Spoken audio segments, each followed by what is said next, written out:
We heard you bought a penthouse.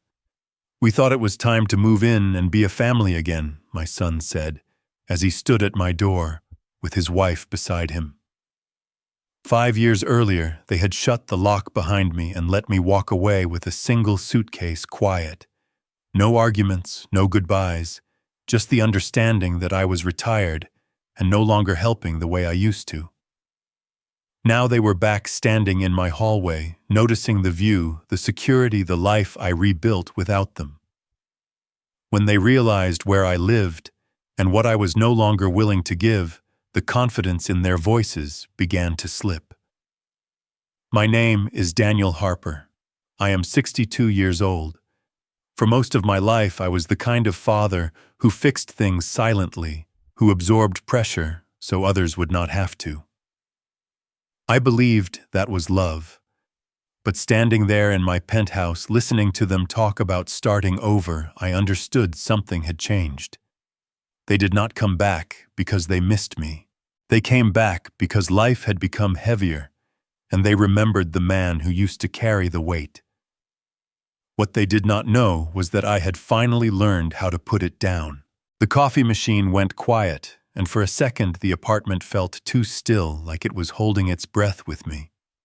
I stood at the counter longer than necessary, watching the steam thin out and disappear, telling myself I had nowhere else I needed to be.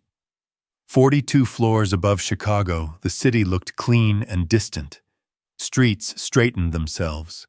Noise softened into something you could ignore. I had spent most of my life where the ground was close enough to feel through your boots, where work was loud and mistakes were obvious. Up here, everything looked finished, polished, resolved. It was a good illusion. I poured the coffee black the way I always had and carried it to the window. The glass was cool under my palm. The skyline reflected back at me a man with gray at his temples and shoulders that still carried weight out of habit. This place was new, too new. I had told myself I bought it for the quiet, for the light, for the chance to think without interruption. I had not told myself what it might invite. The doorbell rang. It was sharp and restrained, the sound of money and manners. My chest tightened anyway. I did not move. I stared at my reflection and wondered when exactly a doorbell had started to feel like a warning instead of an interruption. It rang again. I set the mug down. My hand brushed the front of my shirt, straightening fabric that did not need it. I was not expecting anyone. That was a lie. A part of me had been expecting this since the day the paperwork closed and the realtor shook my hand a little too firmly. I walked to the door and rested my hand on the handle. For a moment, I considered the peephole. Then I decided against it. Fear hides behind small habits. When I opened the door, the hallway light framed them perfectly, like a photograph someone had staged. Ethan stood there first. 35 years old, tall, broad-shouldered, trying to look smaller than he was. He had learned that trick somewhere along the way.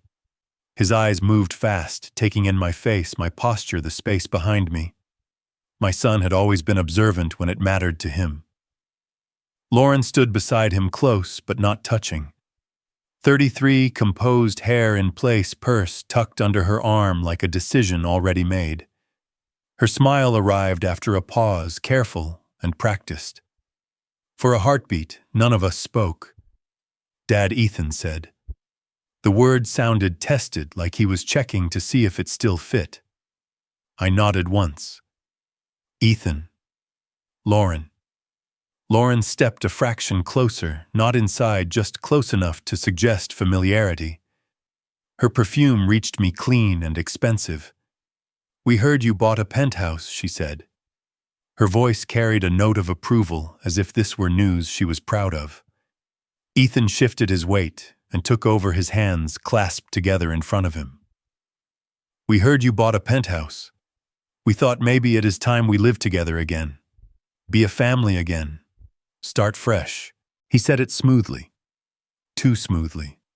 like something rehearsed on the drive over. He did not say we are sorry. He did not say we handled things wrong. He said Penthouse. He said live together. He said family again, as if family were a lease you could renew when circumstances improved. I felt heat rise in my chest, fast and sharp. For a second, a sentence formed in my mouth, something honest and unforgiving. I swallowed it. Anger makes you sloppy, and I had learned too late in life that sloppiness is what people use against you. You came all the way downtown for that, I said. Ethan gave a small laugh that fell flat. We wanted to talk. Face to face, it has been a while. Lauren nodded, folding her hands together. We have been thinking about you, Daniel. About how things ended. About how we could do better this time. Better was another soft word. Better did not explain why no one had called when I moved out. Better did not explain the years of silence. I looked at them closely then. Ethan had missed a spot shaving. Stress showed up in small places when men pretended they were fine. Lauren's nails were perfect. Her wedding ring caught the light, and I noticed how her fingers rested on it just long enough to draw attention. Behind me, the apartment waited. Clean lines. Quiet. Space. The kind of place people lower their voices in without realizing it. I could already see the way their eyes drifted past my shoulder, measuring ceilings, counting rooms.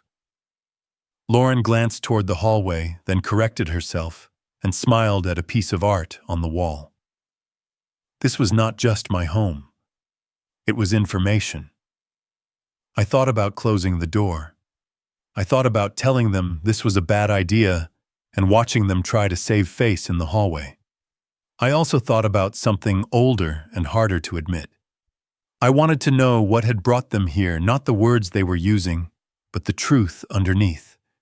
Not because I planned to give them anything, because I needed to know who my son had become when he thought I had nothing left to offer. I stepped back. Come in, I said. Lauren moved first, heels tapping softly on the hardwood as she crossed the threshold.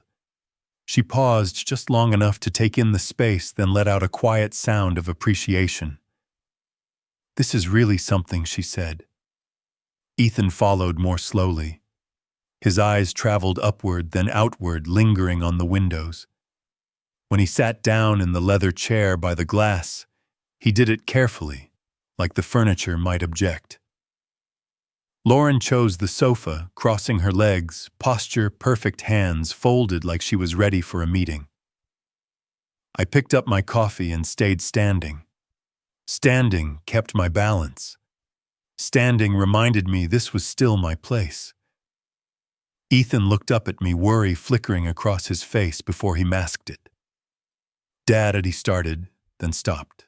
I watched him there, my son, in my home, framed by a view he had not earned, sitting in a chair he believed meant something about my life now. I watched Lauren's eyes move again, mapping doors, mapping distance, mapping what could be used and what could not. Without asking, my mind slipped backward. Another living room, another set of walls that were not mine. The sound of a zipper closing, the weight of a suitcase in my hand. The year was 2019, and my son was standing in front of me, telling me calmly that it was time for me to go. The memory settled in my chest as I stood there, coffee cooling in my hand, and I understood something with a clarity that surprised me. This conversation was not starting today. It had started years ago, and I had never finished it. The memory did not arrive gently. It dropped me back into that house the way a sudden stop throws you against a seatbelt, sharp and unavoidable. It was 2019, early fall, and Ethan and Lauren's place sat on a quiet street in Naperville, where evenings smelled like cut grass, and someone was always grilling a little too late. I had helped with the down payment years earlier, Told myself it was what fathers did when they wanted their sons to start strong. I had patched drywall, fixed a leaky sink, replaced a sump pump before it failed. I had learned the rhythm of that house well enough to move through it without turning on lights. That night, I came in through the mudroom boots, off keys in the bowl jacket on the hook. I set grocery bags on the counter and said I grabbed the vitamin packets and the baby wipes Lauren liked. Ordinary words in an ordinary kitchen. Lauren glanced at the bags and thanked me, polite and distant. Ethan sat at the table with his laptop open, numbers glowing on the screen. He did not look up right away. When he did, his face already had the look men get when they have decided something and are bracing for impact. "Can we talk, Dad?" he said. The way he said it made my stomach tighten. Not harsh, measured. The tone people use when they want to keep things clean. I dried my hands on a towel and sat across from him. Lauren stayed standing, arms folded loosely, not defensive, just settled. "Work has been unpredictable," Ethan began. "Projects getting delayed, clients pushing back. It is a lot right now." I nodded. I knew the industry. I had lived in those swings for decades. Lauren stepped in smoothly. "We have to think about our future, about the kids." There were no kids yet, only plans. But the word landed heavy anyway. Ethan closed his laptop halfway, like he needed the comfort of knowing the numbers were still there. "Dad, I love you, but we need space. We need the house to be ours." I waited for more. A timeline. A suggestion. Something that included me as more than an obstacle. Nothing came. I said I could keep to myself. That I already did. Basement room.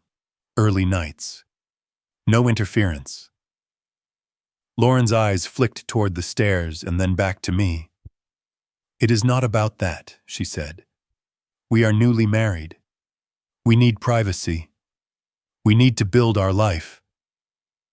Ethan stood up, then hands sliding into his pockets. He looked like a man trying to convince himself. "Dad, you are retired now. You do not need to be here. You can find a small place. Something manageable." Manageable. The word felt like a lid snapping shut. I asked what this was really about. Ethan looked at Lauren. Not long.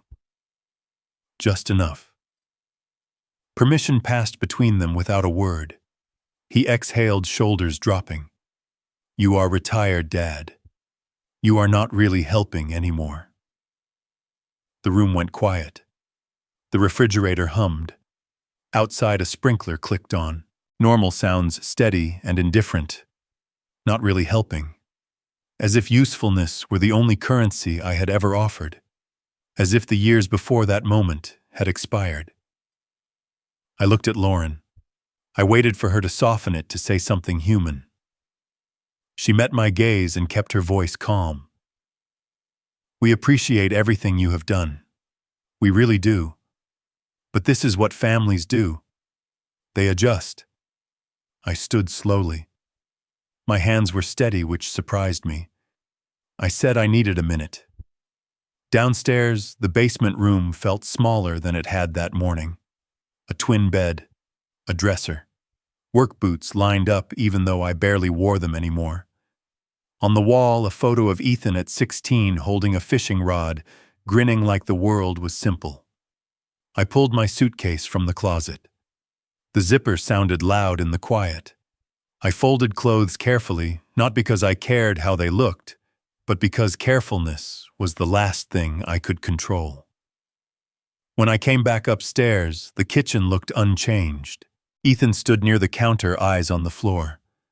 Lauren wiped an invisible spot on the countertop, already moving on. Ethan reached for the suitcase. He lifted it a few inches, then stopped. His jaw tightened. For a second, I thought he might say something, might change his mind. He set it back down. I shook my head. I have it. He stepped aside. Lauren had turned off the kitchen light. The front door opened with a soft click. The porch light buzzed above me. I stepped outside and heard the door close behind me. Then the lock. One clean sound. Final. No one called my name. I set the suitcase in the trunk of my old sedan and sat behind the wheel without starting the engine. My hands rested on the steering wheel like they had done 1,000 times before. Steady. Familiar. The rest of me felt erased. When I finally pulled away, the house faded into the rearview mirror lights, dark curtains drawn. I drove without a plan, the neighborhood slipping past, neat and unconcerned.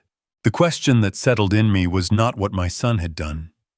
It was what happens to a man when the people he built his life around decide he is no longer useful, and whether the world has a place for him after that decision is made. The days after I left that house did not announce themselves. They stacked quietly one on top of the other until weeks had passed, and I could no longer remember what day it was without checking the calendar on my phone. I moved into a small apartment in Aurora, west of the city, the kind of place you rent when you are not sure how long you will be staying. One bedroom, thin walls, carpet worn flat by people who had also been passing through. It was clean enough, quiet enough. It asked very little of me, and in return it offered very little back. I unpacked slowly. The suitcase went into the closet. A few shirts into the dresser. I left the photo of Ethan face down on the nightstand. I told myself I would turn it over when things felt steadier. They never did. Mornings settled into a routine that did not require thought. Coffee in a chipped mug. The local paper spread across the small kitchen table. Job listings circled in pen, even though I already knew how most of those conversations would end. I started where I felt competent. Hardware stores, supply yards, a small construction office near the highway where the owner and I talked shop for 20 minutes. Concrete mixes, timelines, crews that showed up late. He nodded along, impressed, until he asked my age.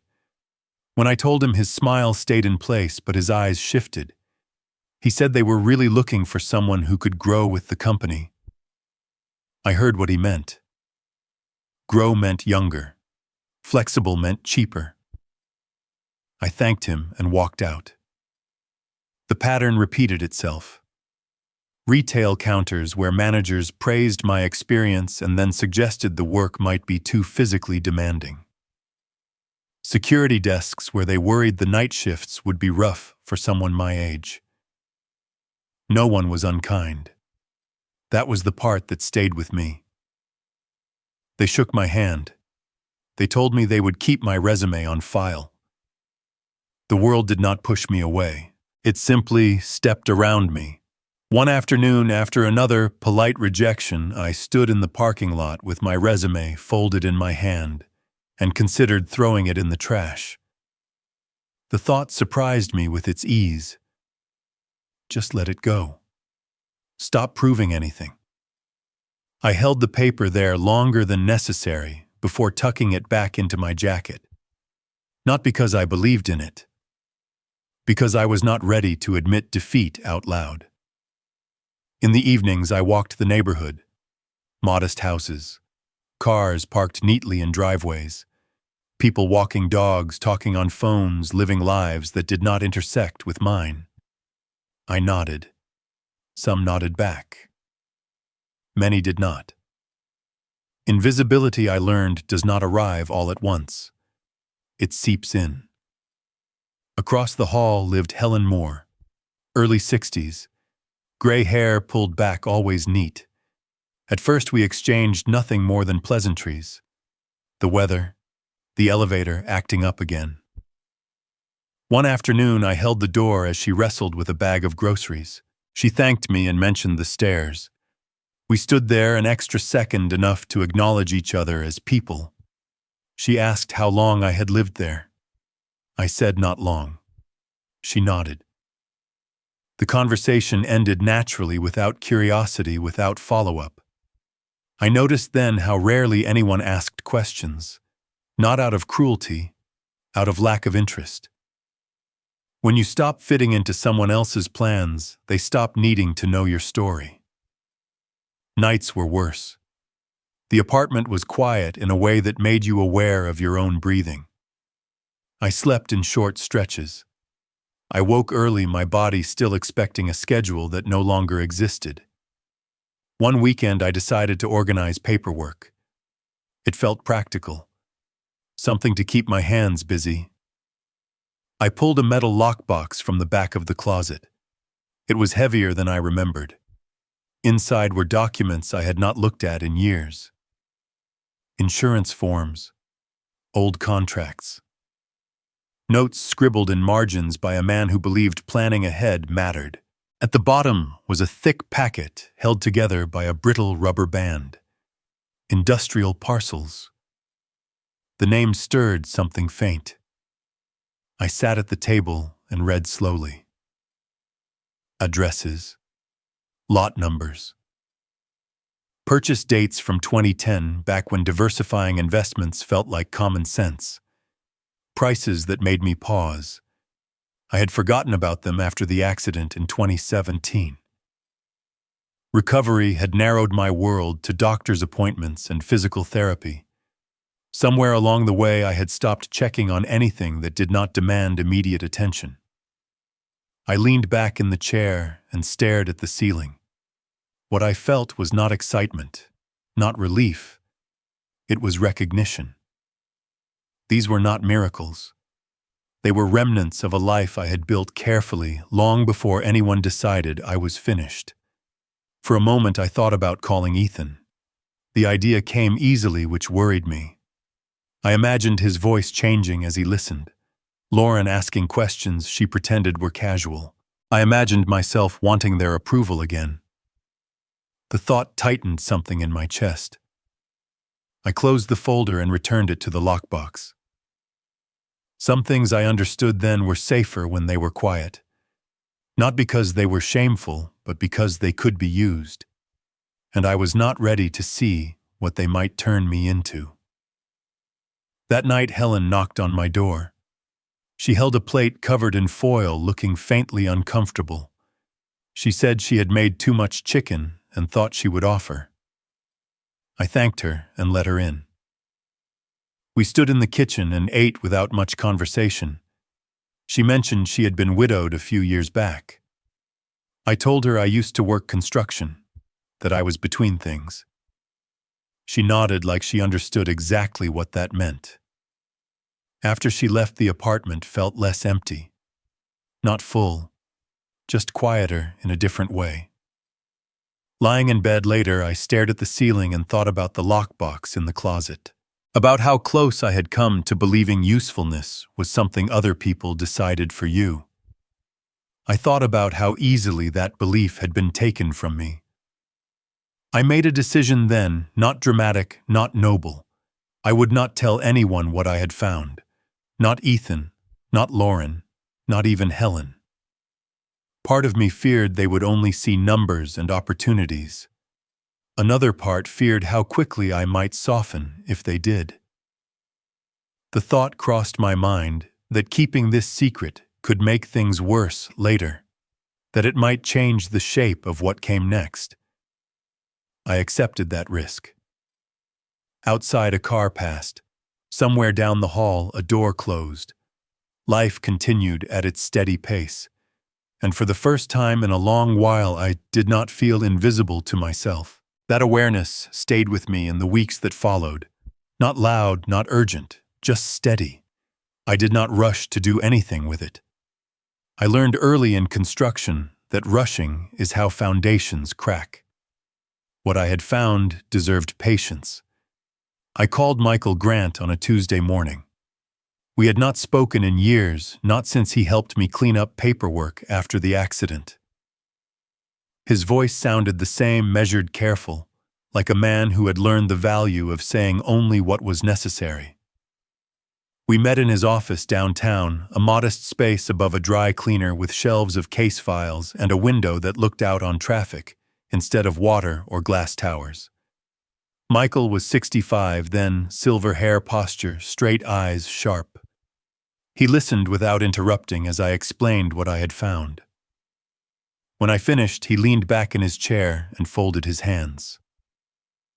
"This is real," he said, "and it is manageable if you are patient." Patient was something I could do. We spent the next 2 years moving deliberately. Nothing flashy, no sudden shifts. Michael reviewed every document, every sale, every transfer. Parcels were sold in pieces timed with market conditions. Taxes were paid. Fees accounted for. I did not cut corners. I did not need to. There were moments when the numbers surprised me. Not because they were extravagant, but because they were solid. Quietly reliable. Like a good crew that shows up on time and does the work without drama. Michael reminded me often that leverage is a tool, not a weapon. "You can use what you have to protect yourself," he said once, tapping a folder with his pen. "But the moment you start using it to control people, you are stepping into territory the law does not forgive." I believed him. I had seen enough men lose everything because they confused power with entitlement.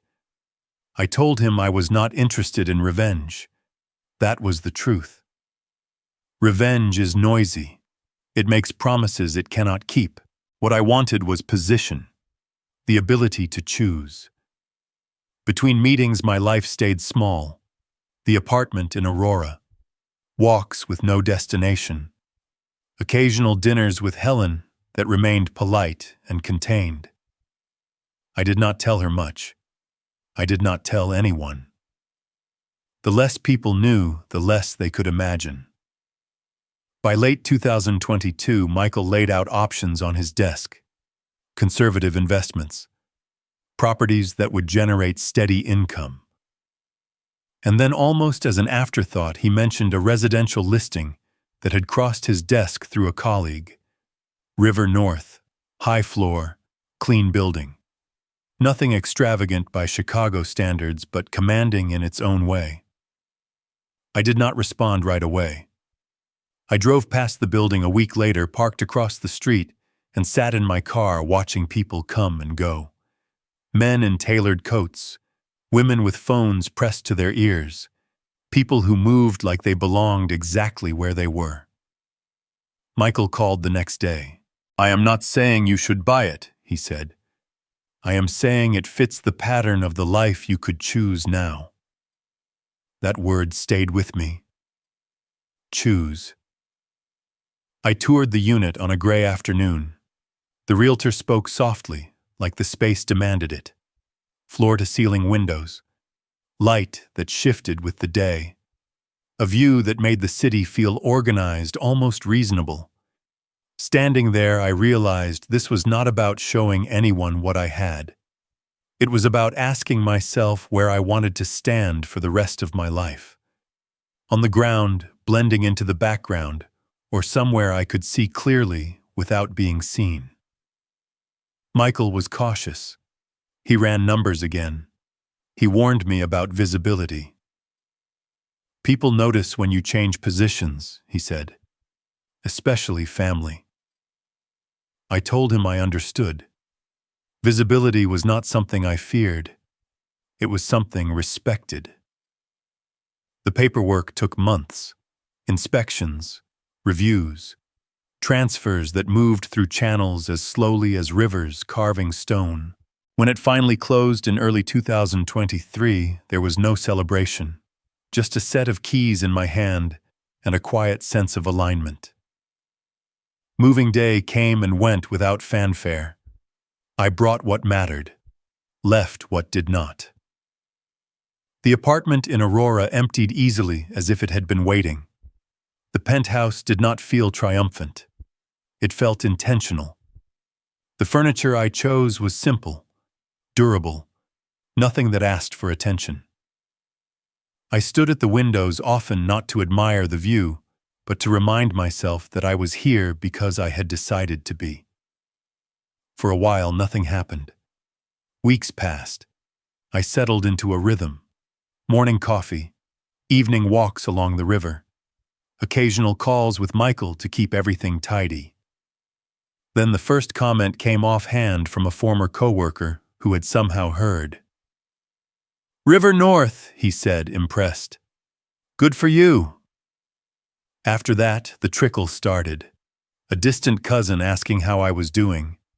An old friend reaching out after years of silence. No one asked directly. They never do. They circled. I did not connect the dots at first.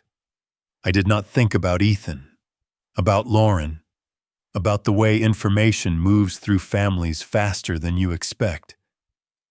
I stood one evening at the window watching lights turn on across the city and felt a faint unease settle in. Not fear, awareness. The kind that comes when you realize the ground beneath you has shifted and other people are starting to notice. Whatever I had built quietly was no longer just mine, and I had a feeling it would not stay quiet for long. Long did not mean it would be loud. It meant it would be close, and close is always harder to manage. Back in the living room, Ethan sat in the leather chair by the window, shoulders, stiff hands clasped, like he was bracing for a hit. Lauren sat on the sofa with her legs crossed. Posture calm, eyes moving in small sweeps that told me she was still cataloging the space. I stayed standing with my coffee, not because I wanted to intimidate them, but because sitting felt like agreeing to something I had not agreed to yet. Ethan tried again. "Dad, we are not here to cause trouble. We just think it is time we talk like adults, like family." Lauren nodded on cue. Her voice softened the way people speak when they want to sound reasonable. "We have all been through a lot. We can start fresh. We can do this the right way." I watched Ethan while she spoke. He kept looking past me toward the hallway, like he was picturing what rooms were back there. It was subtle, almost innocent. Almost. I asked him how he found out about the penthouse. Ethan blinked. He hesitated for half a second, then shrugged like it did not matter. "People talk," he said. "Word gets around." Lauren leaned in. "I think it is wonderful, Daniel. River North. That is a great building. The building, not the neighborhood. The specific building." She said it like she had read the brochure. I took a slow sip of coffee and let the silence stretch. Silence makes people fill space with truth. Ethan shifted in the chair. Lauren adjusted her purse strap even though it did not need adjusting. I asked, "How do you know it is a great building?" Lauren smiled. It was quick, professional. She said the amenities were supposed to be nice. The security. The views. She said it like she was discussing a hotel. Ethan jumped in voice a little too eager. "We drove by once, just to see. It is on a quiet block, close to the river, good access to the highway." He listed details the way a man lists facts to prove he belongs in a conversation. Quiet block, close to the river, highway access. Not the things you say when you are happy your father is safe. The things you say when you are considering logistics. My chest tightened, not with anger, but with a recognition so clear it almost felt like relief. This was not about missing me. It was about what they thought my life now would do for theirs. Ethan cleared his throat. He leaned forward, elbows on his knees. "Work has been rough, Dad. You know how it is. Construction is not what it used to be. Bids are tighter. Owners are cutting corners. And my company, they have been looking at layoffs." I nodded once. Not sympathy. Not yet. Just acknowledgement. Lauren added, Ethan has been under a lot of pressure. We have been under a lot of pressure. It has affected everything.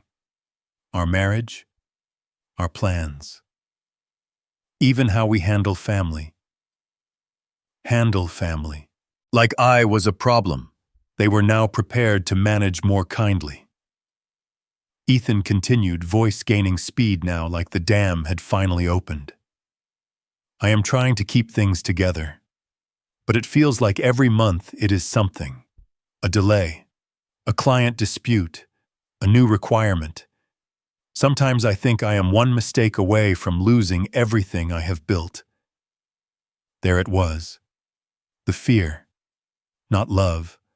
Not regret. Fear of falling. I let that hang in the air. I looked at him, really looked. The missed patch of stubble from earlier. The tension in his jaw. The way his knee bounced once before he forced it still. He was not comfortable in this room.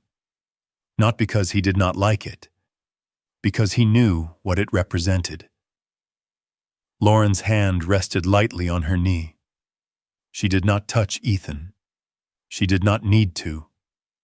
Her words did the work. We were thinking, she said, maybe living together would help all of us. You would not be alone. We could help you with things. Ethan could focus on work. We could be a family again. Help you with things. I almost laughed. Not because it was funny. Because it was familiar. It was the kind of help that comes with strings, with expectations, with control disguised as care.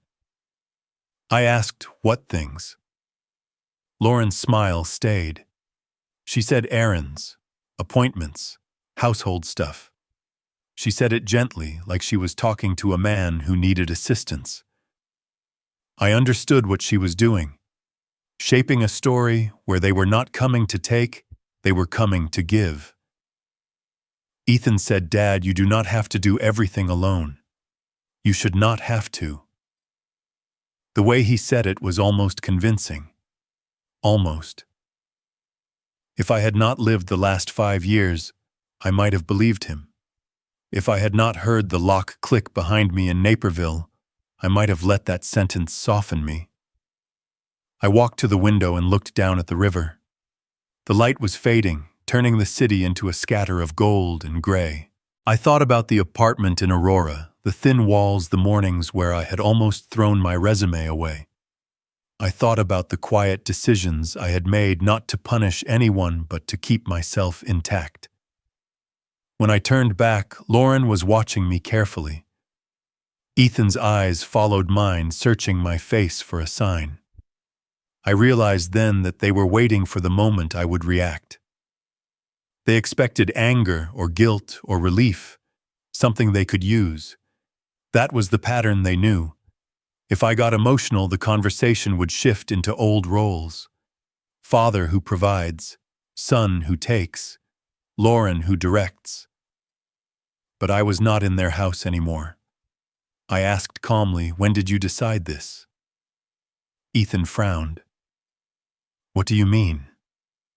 I stepped closer, not aggressive, just present. When did you decide you wanted to live with me again? I said. Was it before you heard about the penthouse or after? Lauren's eyes widened slightly, then she smoothed it away. Ethan's mouth opened, then closed. He glanced toward Lauren, then back at me, caught between honesty and pride. Dad, he said quietly, that is not fair. I nodded. Maybe not. But it was the first fair question I had asked in years. Lauren spoke quickly, voice still soft, still polished. It is not like that, Daniel. We are trying to do the right thing. I looked at her and felt something settle in me, not rage, not revenge, just a clean disappointment. The kind that arrives when you stop hoping someone will become better on their own. I set my coffee down on the counter behind me and folded my hands loosely in front of me. My heart beat steady. My mind felt clear. For most of my life, when things got painful, I reacted. I fixed. I absorbed. I paid the cost to keep the peace. That had been my habit, and it had trained my son to expect it. This time I was going to do something different. I was going to ask the questions no one in that family had ever wanted to answer. Once those questions were in the room, they did not float away. They sat between us, heavy and unignorable, like a toolbox left in the middle of a hallway. Ethan stared at me as if he was trying to decide whether I was bluffing. Lauren held her posture steady, but I could see a slight tension in her jaw, now the first crack in the smooth surface. I kept my voice even. Let me ask you something simple. If I was still in that little apartment in Aurora, if I was still clipping coupons and circling job ads, would you be standing in front of my door today? Ethan did not answer. He blinked. His hands loosened on his knees and then tightened again. The chair creaked softly under the shift of his weight. Lauren tried to rescue him. Daniel. That is not fair, she said. People change. Circumstances change. I looked at her. My tone stayed calm, but there was steel underneath it now. I did not ask you, I said. I asked my son. Ethan's eyes dropped to the floor for a moment. When he looked back up, there was a flush at the base of his neck. Dad, he began, then stopped. He swallowed, and it was the first time in years I saw him look like he might tell the truth and fear it at the same time. I waited. I did not fill the silence. Silence is honest if you let it be. Finally, he said, I do not know. It was not a confession. It was worse. It meant he had never bothered to ask himself the question until I forced it into the open. Lauren leaned forward, voice soft again, but now it carried an edge. We came because we realized we have been distant, because we want to make it right. Make it right. The phrase sounded clean, too clean, like wiping a counter after spilling something that stained deeper than surface. I nodded once, acknowledging the attempt without accepting it. Here is what I can do, I said. And here is what I will not do. Ethan shifted again. His eyes flicked toward the hallway, then back to my face. Lauren sat very still, as if movement might reveal too much. I walked to the kitchen counter and picked up my mug, more for something to hold than for thirst. I took a small sip and set it down carefully. Then I faced them again. You are not moving in, I said. Not today. Not next week. Not because you say the word family. Lauren's eyebrows lifted. Ethan's mouth tightened, but he did not interrupt. I continued, still steady. There will be no money, no allowances, no help covering bills, no transfer of anything into your name. This home stays mine. My life stays mine. Ethan exhaled through his nose, a sound that could have been frustration or relief. He tried to keep his voice level. Dad, we are not asking for your money. I met his eyes. You are asking for my life, I said. You are asking for access. Those are not the same thing as love. Lauren's voice came in quick, lightly offended. We are trying to reconnect. You are making it sound like we are criminals. I looked at her, and I could have said a dozen sharp things. I could have reminded her how easy it was to turn off the kitchen light while a man packed his suitcase. Instead, I chose the simpler truth. I am making it sound like you are adults, I said. Adults live with consequences. Ethan's hands opened and closed once. He looked tired in a way I had not noticed before. He said, Dad, I am in trouble. I would not be here if I was not. There it was. The reason beneath the speeches. I nodded slowly. Go on. He hesitated, then spoke faster, as if speed could keep the words from hurting his pride. There is a dispute at work, a job in Oak Brook. The client is claiming we missed deadlines. They are threatening penalties. My boss wants me to sign a statement, something that says the delays were outside our control. But the truth is, some of it was on us. Not all, but enough. If I sign and it blows up, I could lose my license. If I do not sign, I am the guy who did not back the company, and I am gone anyway. His voice cracked slightly on the last word, and he looked away, ashamed of letting it show. Lauren spoke quickly, like she needed to regain control of the narrative. Ethan has worked his whole life for this. He just needs support. Your support. Support. The word sat there like bait.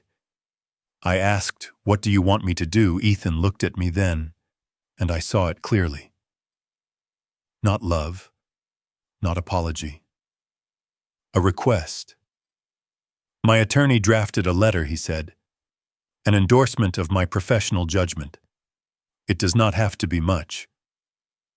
Just you, Daniel Harper, retired senior engineer, affirming that in your opinion, the schedule issues were caused by external factors.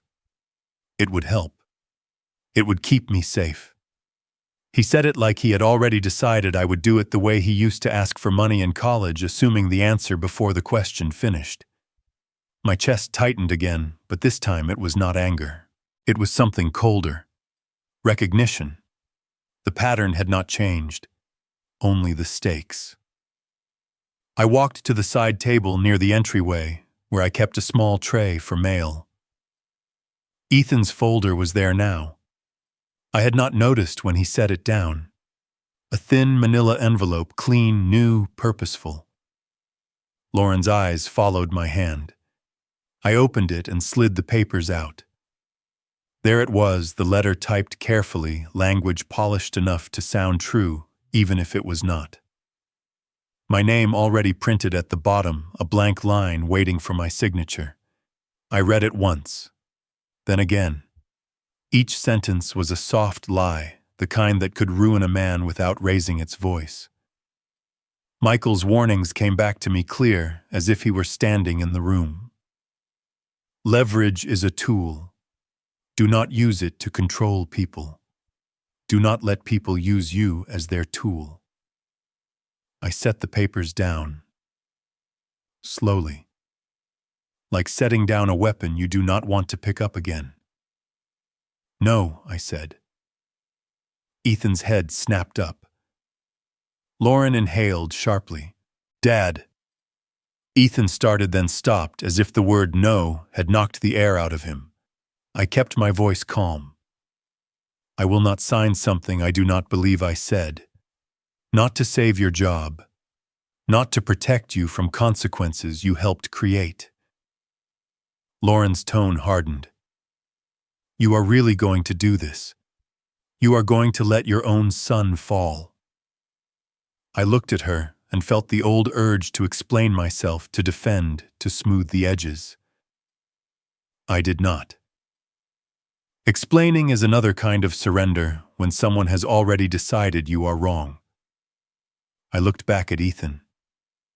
I am not letting you fall, I said. I am letting you stand on your own feet. There is a difference. Ethan's eyes flashed with something that might have been anger, but underneath it was fear. Real fear. He stood up sudden, the chair scraping softly against the floor. So that is it, he said. You get your nice place, your view, and you are done with us. I shook my head once.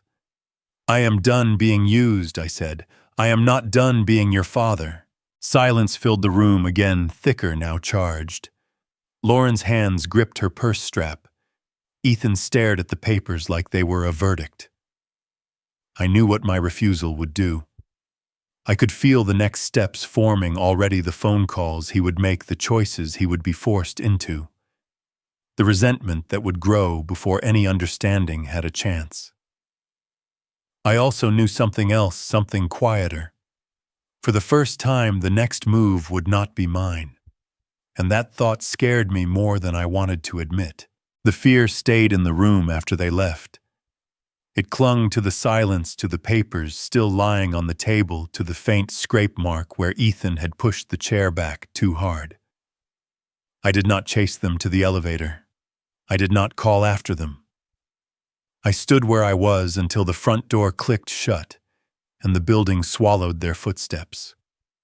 Only then did I pick up the letter again and read it one last time, not to reconsider, but to remind myself why I had said no.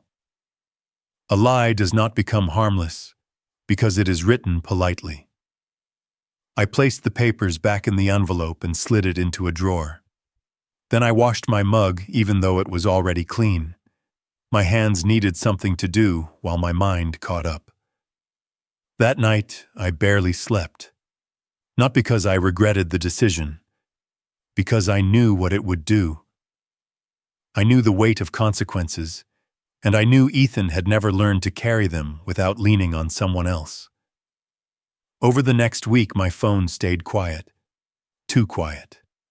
No texts, no calls, no apologies, just absence.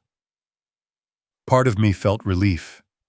Another part felt the old ache that comes from remembering you still love someone who has hurt you. Helen knocked on my door a few days later. She asked if everything was all right.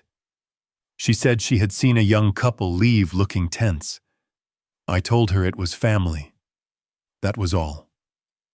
She nodded, then said softly that family can be the hardest kind of weather. You do not control it. You just try not to let it take your roof off. She left me with a container of soup and that quiet, steady kind of kindness that expects nothing back. A week after that, Michael called. He never called without a reason. Daniel, he said, I heard something through a colleague. You did not sign anything for Ethan, did you? I felt my stomach tighten. No, I said. Good, Michael replied. There is trouble brewing. The client on that Oak Brook job is pushing hard. There is talk of an investigation. If your name was attached to a statement that turns out inaccurate, it could pull you in. Not just reputationally. Legally. I closed my eyes. I pictured that letter again, my name printed at the bottom, waiting to turn me into a shield. Thank you, I said. Michael paused, then asked quietly, Are you all right? I told him I was fine. It was the same answer men give when fine means I am holding it together with my teeth. After I hung up, I stood at the window and watched the river. The water moved without emotion, without judgment. It just went where it went. I thought about how many years I had spent trying to redirect Ethan, to shape him, to keep him from becoming careless, and how little of it had stuck. Karma, I realized, does not always arrive with drama. Sometimes it arrives as paperwork, as deadlines, as the moment when no one else steps in. 2 weeks passed, then 3. On a Friday afternoon, my phone rang with a number I did not recognize. I almost let it go to voicemail. Then I answered. Dad, Ethan said. His voice sounded different, lower, rougher around the edges, like he had not slept much. I did not respond right away. I let him sit with the weight of the word he chose to start with. He cleared his throat. Can we talk? We are talking, I said. Not like this, he said. Not in front of Lauren. Not in a room where I feel like I am defending myself. Just you and me. I studied the skyline for a second, then said, All right. Where? He named a diner near the river, a place I used to take him when he was a kid, and wanted pancakes bigger than his plate. It hit me harder than I expected. Memory is a sharp tool when it is used without warning. An hour later, I walked into the diner and saw him in a corner booth hunched over a cup of coffee he had not touched. His face was drawn. The stubble on his jaw was heavier now. His shoulders looked smaller than I remembered. Not physically, emotionally. He stood when he saw me. He did not offer a hug. He just nodded like a man acknowledging another man. I sat across from him. The waitress poured coffee without asking. The smell of bacon and fried eggs hung in the air. Life continued around us, ordinary and indifferent. Ethan stared at his hands. "Lauren did not come," I said. He shook his head once. "She is at her sister's. She needed space." There it was, the first crack in what they had presented as a united front. I waited. Ethan swallowed. "I lost my job," he said. The words came out flat, like he had already repeated them so many times they no longer carried shock, only fact. I did not flinch. I did not offer comfort too quickly. Comfort too quickly can sound like permission to avoid truth. "What happened?" I asked. He explained in pieces. The Oak Brook project. The client refusing to back down. His boss pushing him to sign. Ethan refusing at the last minute because he was scared it would blow up. He said he thought he could handle it without getting dirty. He said the company made him the scapegoat anyway. He said he walked out with a box of his things and a silence from coworkers who used to laugh with him.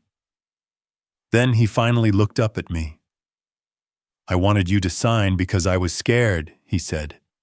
"Not just of losing the job, of looking like a failure. I did not want to hear it in my own head, so I tried to put it in your hands."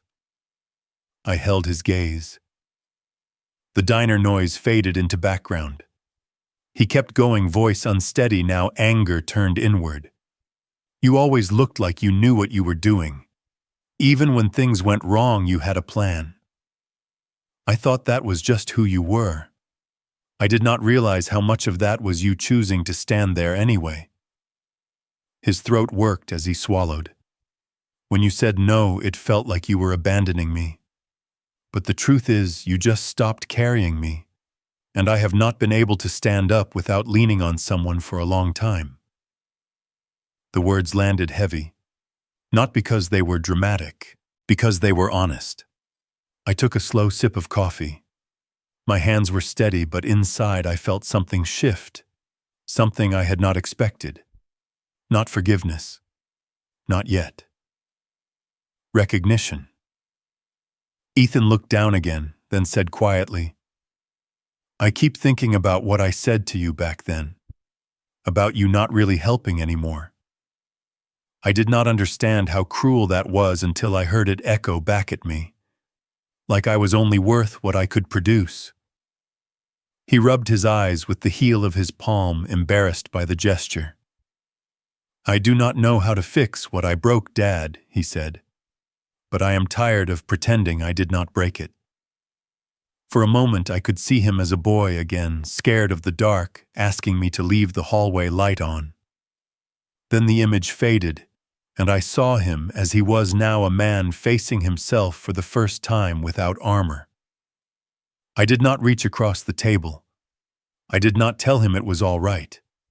It was not all right. But it was something. I said I never needed you to be perfect. I needed you to be honest. He nodded, eyes wet but stubborn. He wiped his face quickly, as if tears were another thing he could not afford. I sat there in that booth, listening to the diner hum around us, and I felt the question rise inside me, quiet and persistent. Had I done enough? Had I done the right thing? Could this still become a family, or was it only the remains of one? When Ethan asked if we could talk again, not today, but soon, I heard myself say yes. The word came out, measured, careful, like the first step onto ice you are not sure will hold.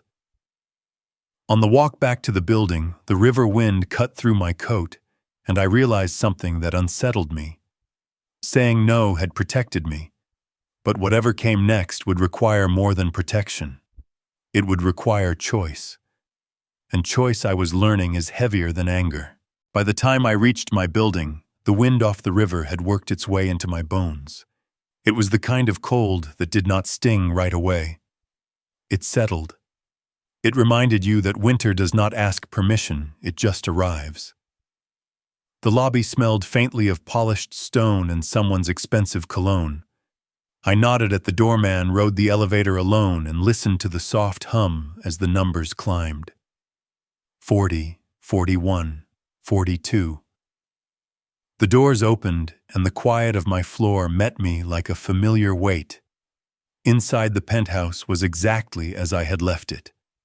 Clean countertops, the city glowing beyond the windows, the chair by the glass still angled toward the view, like it had been waiting for a man to sit down and decide what kind of life he wanted. I set my keys in the tray and stood there for a long moment without moving. The conversation at the diner replayed in my mind, in fragments, Ethan's voice, rough around the edges, the flat way he said. He lost his job, the line that hit hardest. I tried to put it in your hands. I had spent years carrying what other people did not want to carry. Bills, repairs, silence, regret. Even my own hurt packed away neatly like it would stop taking up space if I refused to look at it. And then on a random afternoon, my son and his wife had stood at my door and said they wanted to be a family again. Not with an apology, not with humility, with a plan. I walked to the window and looked down at the river. The lights along the water made a wavering path like the city was drawing a line it expected you to follow. I thought about how easily I could have said yes, how much simpler it would have felt in the moment to let them move in, to call it reconciliation, to tell myself the past was past. Men like me are raised to fix things even when fixing means swallowing your own dignity. The truth was saying yes would not have fixed anything. It would have postponed the reckoning. It would have taught Ethan once again that consequences can be negotiated if you pick the right person to carry them. I turned away from the glass and walked through my own home slow, as if I were checking the doors. The guest room, the hallway, the small office where I kept my paperwork. Every room felt calm, but the calm was earned, and I could feel how easily it could be disturbed. On the desk, my phone sat face up. No new messages. Not from Ethan, not from Lauren. I pictured Lauren at her sister's weighing her options like she always did, deciding what love was worth when it stopped being profitable. I did not hate her for it. Hate takes energy. I understood her, which was worse in a way, because understanding does not make the damage smaller. I poured myself a glass of water and sat at the kitchen island. The chair felt solid beneath me. My hands rested on the cool stone. A knock came at the door. My stomach tightened, an old reflex, but when I opened it, Helen stood there in her cardigan with her hair pulled back, holding a small container in both hands. "I made chili," she said. "Thought you might want some." I looked at her and felt a sudden gratitude I was not ready for. Not for the food, for the normalcy. For the way she offered kindness without trying to buy access to my life. I took the container and thanked her. She did not ask questions. She did not pry. She just studied my face the way a person does when they have lived long enough to recognize storms. "Family," she said quietly. "They come and go sometimes," I replied.